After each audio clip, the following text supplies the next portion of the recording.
And he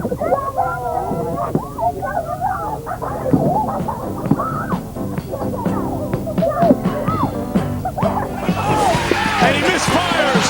It's over. And the Sacramento Kings prevail. They vanquish the reigning champs. Their first playoff win in almost 17 years. Sports are strange. They can give you the greatest joy and dish out the harshest disappointments. But most of all, they can make you feel. And for me, when the Sacramento Kings finally broke their streak of 17 years of mediocrity, it brought me back to a place. Back to my grandmother's couch when I was in 8th grade. But to understand how we got here, we're going to need to go back to the beginning.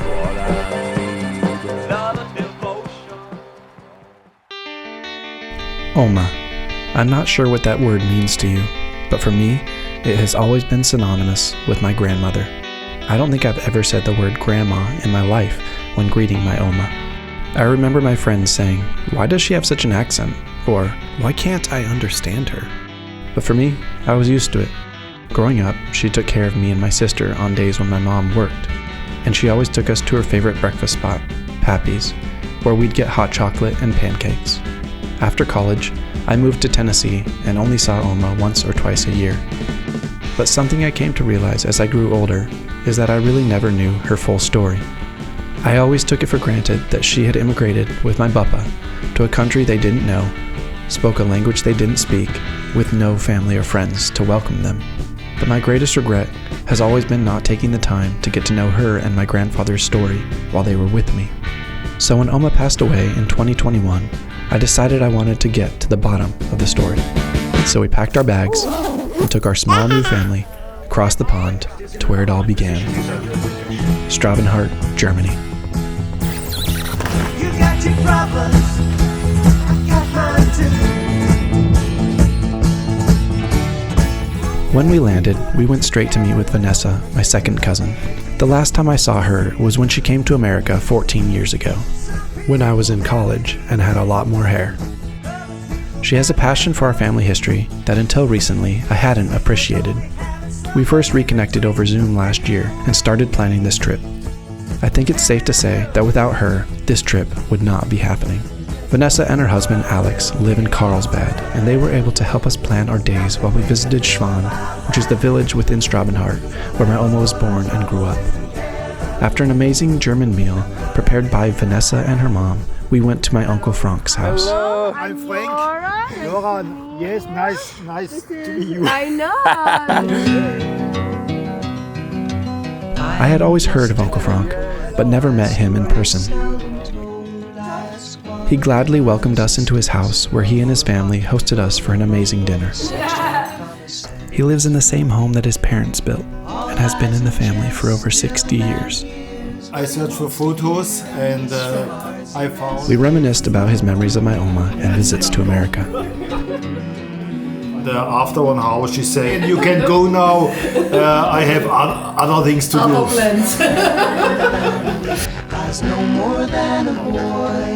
After dinner, he took us downstairs to show us his most prized possessions, his motorcycles. He restores old motorcycles as his hobby, and as I came to find out, motorcycles play a unique role in his family. He told us about his brother, who was killed in a tragic motorcycle accident.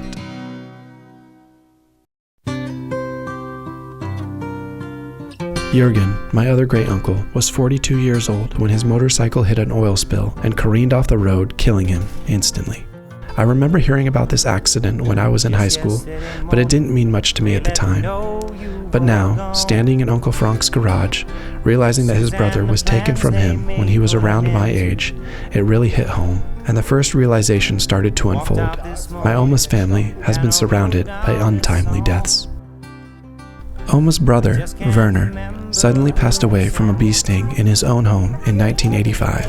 Werner was in charge of the local park system and spent most of his life outdoors. His company was throwing him a party when he was stung by a bee. Just a few hours later, he was unconscious on his own kitchen floor. My other great-uncles carried his lifeless body in their hands to the hospital. He was pronounced dead that night. My Oma's brother Hans had an even more premature death.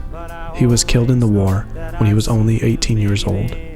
It was sobering to see how young he was, and him standing in his uniform, bearing a swastika on his chest.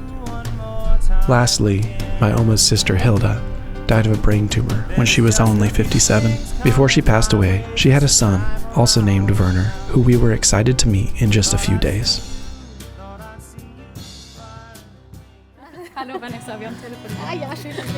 Brandan. Vanessa had been in touch with the secretary at the church where my Oma was married, and she was kind enough to open up the church so we could go inside.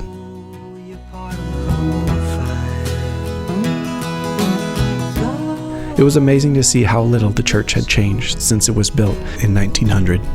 They were married here on June 19. Oh my God, almost to the day. They were married here June 19, 1949. It was amazing to think that we were standing in the exact same spot where my grandparents exchanged their vows almost 75 years ago. Übersetzt sich vielleicht mal? Vielen Ja, Dank. ja. Thank you so much. Wenn der Film fertig ist und wir einen Link kriegen. From there, we walked just a few minutes down the street to the courthouse where my Oma was legally married to my Papa. In Germany, you are only allowed to get married legally at the courthouse. You are then allowed to have a Christian church wedding.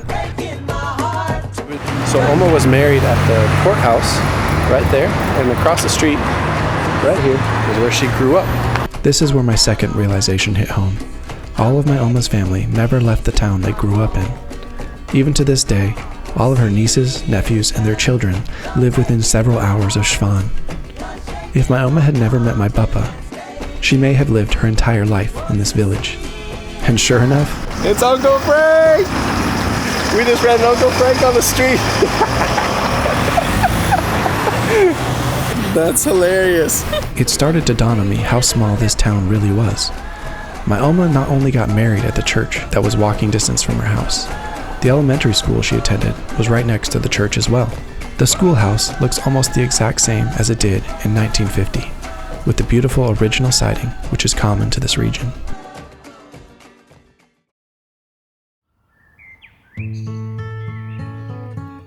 We will look at the memorial plaque of Hans and also from Irmgard. She's also buried here.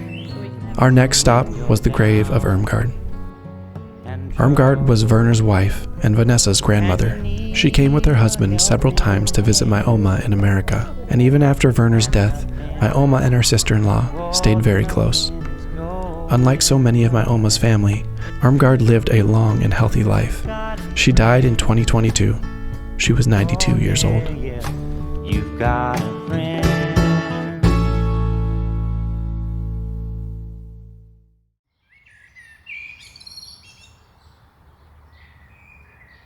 Ah, right here. Yeah, that's it. My great-uncle Hans, who died in the war at 18 years old, also has his name on a monument in the same cemetery.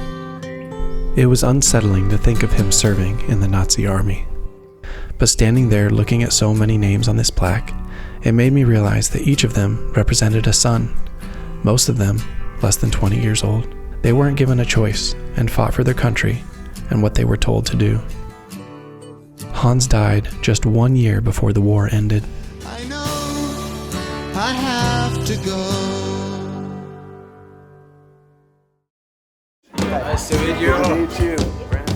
I've been looking down that long and lonely road that I traveled just to make me a dime. Now we try to Stuttgart. The next day, we met up with my great-uncle Mikhail. We hopped in his Audi, and he gave us the true Autobahn experience, hitting over 130 miles per hour on our way to Stuttgart. Now we're looking to the railway station. We went straight to the train station, where my Papa met my Oma for the first time. So we are at the train station now where Oma and Papa met. It's pretty cool to think we are in the spot where my grandparents met and destiny was changed. My grandfather, Papa, followed my Oma home. I think the rest was history.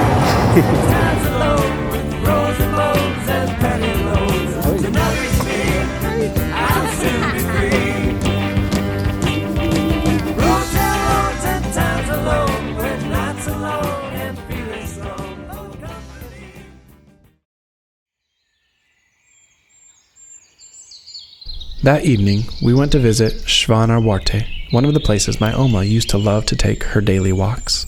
And we quickly realized why she loved it so much.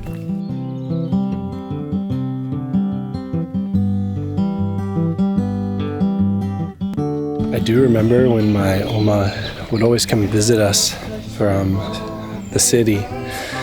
She would come up to our home, my parents' home in the country at the foothills, and I remember her always saying, "This reminds me of the Black Forest where I grew up." Again, something I never took the time to think about. But as I'm standing here in the Black Forest, I know exactly what she means.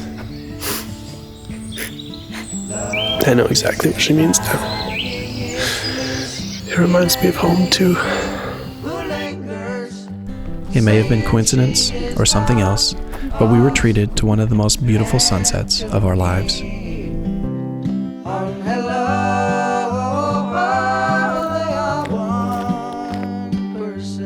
They are two alone, they are three together, they are four for each other.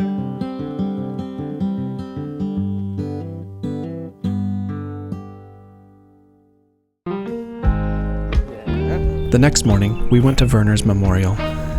After he died, the city built this small monument for him to be remembered in his community. They also named the forest street after him. He was clearly loved and adored by the small town that he served. There'll be days like this when everything falls into place like the flick of a switch. Our next stop was the mayor's office in Nuremberg, where my Oma worked for 4 years before she left for America. You can see right here, it is the Bürgermeister, means mayor, and my Oma was the secretary of the mayor. We might be standing right in front of the door of her office. We don't know if the building changed, but you can see right here. She actually received $300 a month when she turned 65 as retirement for working here. The money helped fund her while she lived in an assisted living facility as her health waned in later years. From there, we headed to Jürgen's grave in Kalmbach. Vanessa was very close to Jürgen, and when he passed away, it was extremely hard on her. She hadn't been there for several years.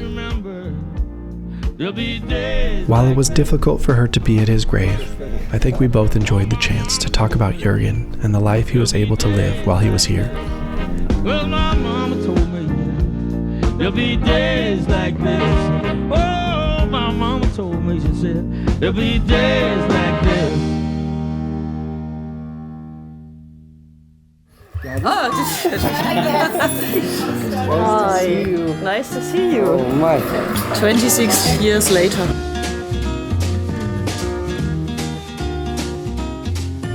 I hadn't seen my Aunt Gabi since I was 10 years old. Her and her mom, Irmgard, came to visit us in California when I was just a kid. In addition to seeing my Oma and Papa, they were able to tour the West Coast. One of the highlights that she still talks about was meeting a man at our church that legitimately looked like Abe Lincoln. It was great to have the chance to talk to everyone about memories of my Oma and tell old family stories and jokes around the lunch table. Hello lamppost, what you knowin'? I come to watch your flowers growin'. I was able to finally meet my last great uncle. Do it and do feelin' groovy. Werner is affectionately called Kleine Werner, which means small Werner, was the son of Hilda. He has run a bakery his entire life and was gracious enough to treat us to a homemade Black Forest cake. And to say the cake was a masterpiece would be an understatement. And we finally had a chance to bond over being the only bald ones in the family. While we reminisced over old pictures that my Oma had sent to keep everyone updated about her life in America, Vanessa told me about this one picture that always stood out to her. She said when she saw this photo of my Oma and Papa, everyone in Germany marveled over the picture. It showed that my Oma had made it. She had achieved the American dream.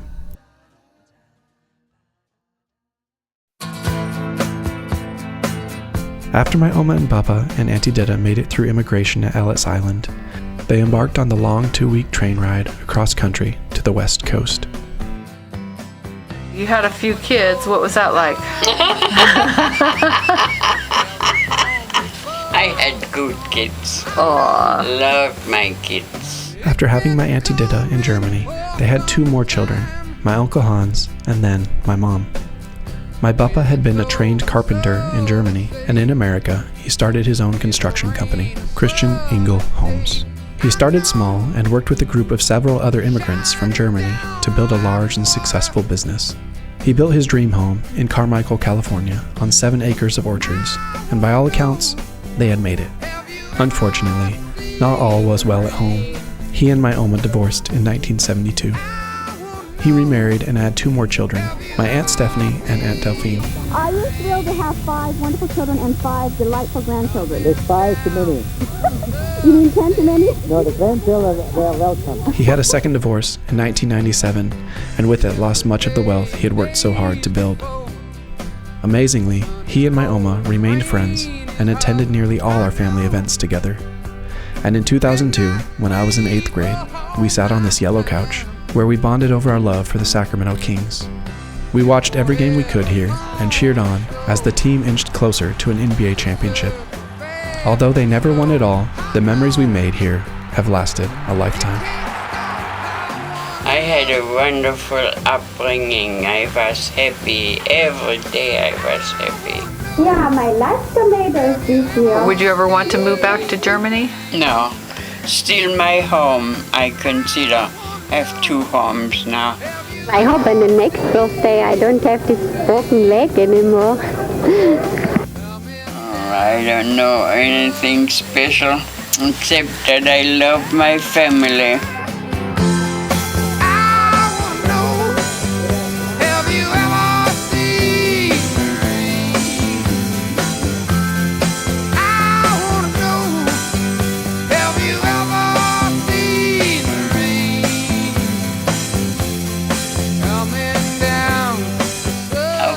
Saying goodbye.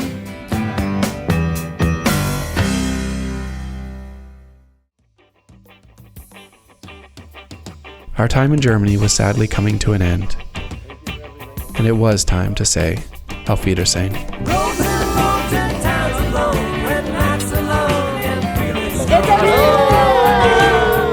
To me, home is not really a place, but people. So family is as home. Brandan, it was good to see you. I came to Strabenhart, Germany to learn more about my Oma, and along the way, I learned the greatest lesson of all, that home is family.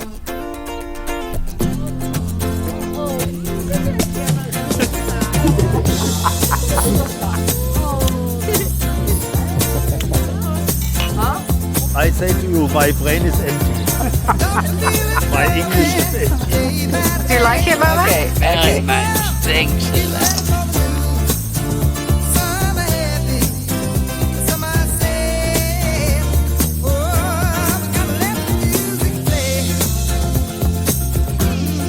Can you see the tree? No.